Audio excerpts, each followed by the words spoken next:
Now that we have created our story, let me quickly explain to you what every story's core structural elements are. They are called chapters and scenes. For this, let's jump into the scene management. As you can see, we don't have any scenes yet, but we already have one chapter set up for us. The default chapter is created for every new story. If you have a very short story, you maybe don't even want to change this. You can just keep it like this, ignore it. If you want to rename it, you can go here, give it a title, and so on. I will go into more detail soon. Now, the other element are scenes. We can create scenes for every individual chapter. Every scene belongs to a chapter, and there are two different types of scenes. Now let's start with setting up new chapters. Let's say we have a very long story and we want to organize our story a little better. For example, we have a story with multiple episodes that we want to organize. Then we'll set up a new chapter like this. And we can also add a description if you want to. Another thing that you can do is change the visuals of the chapter. You can add a title screen, for example. For every chapter transition, you will see the title of the chapter displayed in the middle of the screen. If you want a custom title screen, you can also just upload an image. We'll just disable this for now. Also, there are some gameplay features that you can enable per chapter. There are probably more gameplay features in the future. For example, you might want to give the player a clean state when they change the chapter and clear the inventory. Can be very helpful, but you don't need to do this. I will just save this now.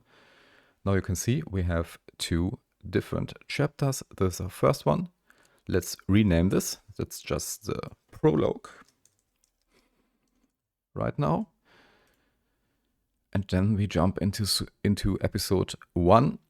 And maybe we can also add a third chapter, episode 2, and so on. You can have as many chapters as you want. The first chapter can be marked as a demo when you want to release your story. I will tell you more about this when we get to the release workflow. Right now, let's just leave it like this and create a new scene.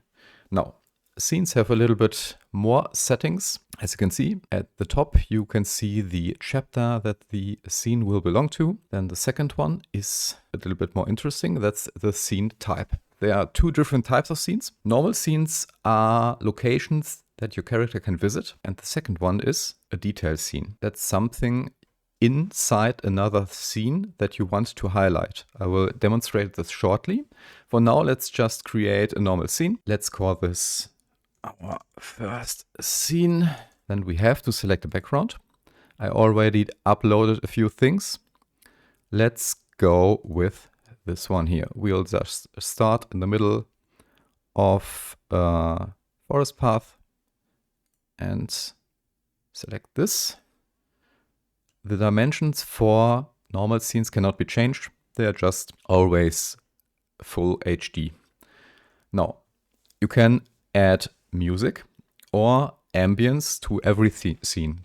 This is started and stopped automatically when you change scenes. Music, I think, is self-explanatory. Ambience is, for example, when you have a scene in a crowded area, you can, for example, add the sounds of the crowd as an ambience. So let's just save this. We'll now jump into the scene editor.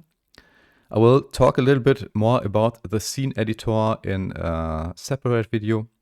For us now, there is only the scene transitions that we are interested in.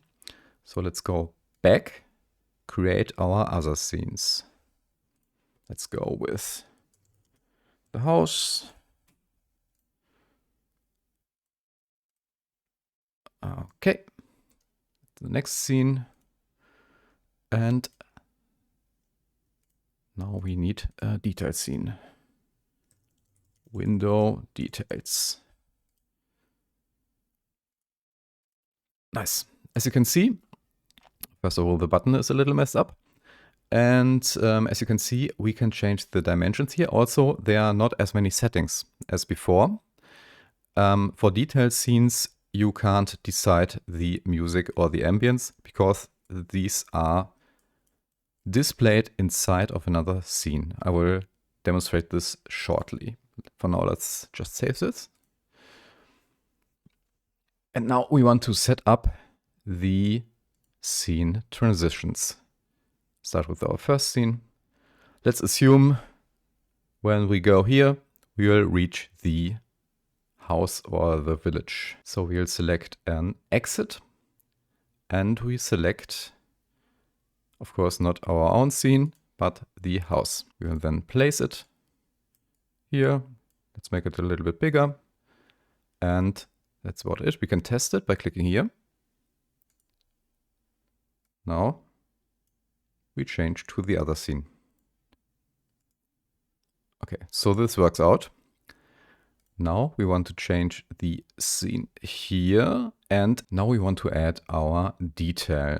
For this, I have created a more zoomed in image of the door. So it makes sense to place this here. Maybe, for example, you have something you want to show to the player when he looks at the door. For example, a doorbell or some kind of note that hangs there that can't be visible here or would just be too small. Other use cases, for example, are if you have some kind of treasure chest or a drawer, you can use this to mimic the action of opening the drawer or opening the chest and then showing the contents. So you have a little bit more dynamic elements inside of one scene. Now let's just test this. We'll go here, click on it, and as we can see, we see the details of this door. You can also manage detailed scenes exactly like normal scenes and place elements in there. You can also use them to place sounds, for example, or start dialogues. There are basically no limits. So that's it basically for the scenes. I will go more into detail about the scene editor in another video, but for now, that's about it.